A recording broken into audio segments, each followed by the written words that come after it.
이것은 조합원들이 보육기술의 향상 때문도 아니고 근본적인 개혁을 했기 때문도 아닙니다. 단순히 통화 혼란이 바로잡혔기 때문이죠. 다시 말해 단순히 돈을 찍어내기만 해도 불황과 맞서 싸울 수 있다는 이야기입니다. 네, 안녕하세요. 개미가 미래당입니다. 오늘 읽어볼 책은 불황의 경제학이라는 책입니다. 저자는 폴 크루먼으로 2008년 노벨 경제학상 수상자이며 불황을 연구한 경제학자로 유명합니다. 폴 크루먼이 이 책을 집필한 시기는 2008년 금융위기 직후로 더 과거에 발생한 경제위기들을 짚어보며 경제위기는 왜 일어났으며 우리가 얻어야 할 교훈은 무엇인가를 말하고 당시의 경제 후퇴 상황을 어떻게 헤쳐나가야 하는지에 대한 대책을 제시하고 있습니다. 코로나 팬데믹이라는 상황을 맞은 직후 전쟁과 물가 상승이라는 현재의 세계 경제 상황에 대한 교훈도 있을 것 같아 이 책을 가져왔습니다. 챕터 1. 문제는 해결되었습니다. 2003년 시카고 대학교의 경제학 교수이자 1995년 노벨 경제학상 수상자인 로버트 루커스는 경제 공황을 예방하기 위한 핵심 문제는 모두 해결되었습니다.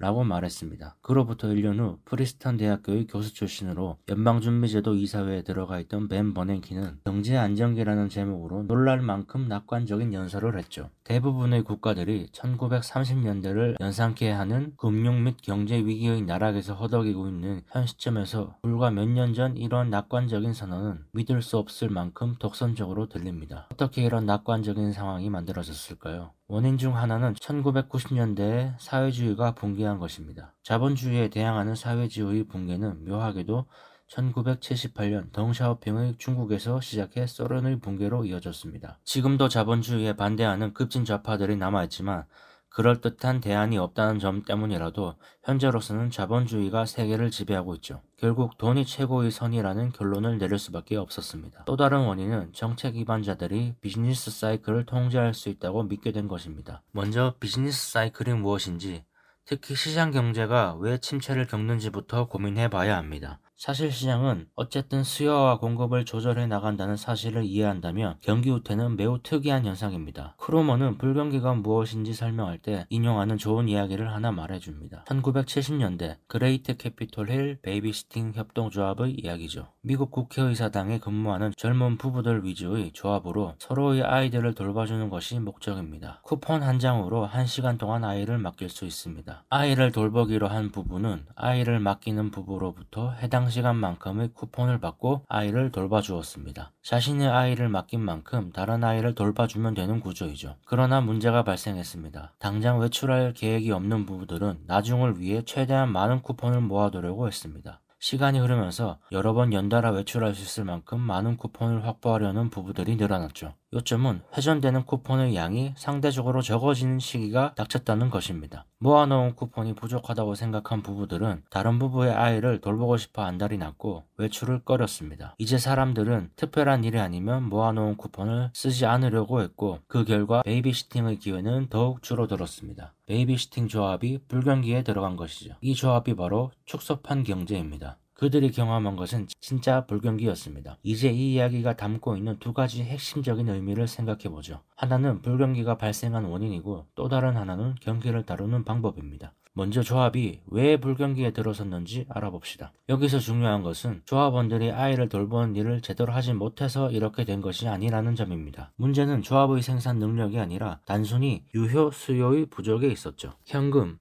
즉 쿠폰을 모으는 일에만 집중하면서 실제 재화, 아이를 맡기는 일이 감소한 것입니다. 여기서 우리가 얻을 수 있는 교훈은 비즈니스 사이클 상의 불황은 한 경제의 근본적인 강점이나 약점과는 아무런 상관이 없을 수도 있다는 겁니다. 다시 말하면 튼튼한 경제라도 나쁜 일이 일어날 수 있다는 이야기죠. 그렇다면 해결책은 무엇일까요? 이들은 쉬운 해결책이 있다는 사실을 인정하려 들지 않았지만 결국에는 경제학자들의 의견에 따라 쿠폰의 공급량을 늘리는 조치를 취했습니다. 결과는 신기에 가까웠죠. 쿠폰 보유량이 늘어남에 따라 부부들은 좀 더 자주 외출했고 이로 인해 다른 부부들의 아이를 돌볼 기회도 많아졌습니다. 이는 다시 조합원의 외출 빈도 증가와 베이비시팅 기회의 확대로 이어졌습니다. 즉 베이비시팅 총 생산 수치가 치솟은 것입니다. 이것은 조합원들이 보육기술의 향상 때문도 아니고 근본적인 개혁을 했기 때문도 아닙니다. 단순히 통화 혼란이 바로잡혔기 때문이죠. 다시 말해 단순히 돈을 찍어내기만 해도 불황과 맞서 싸울 수 있다는 이야기입니다. 아무리 작은 나라라도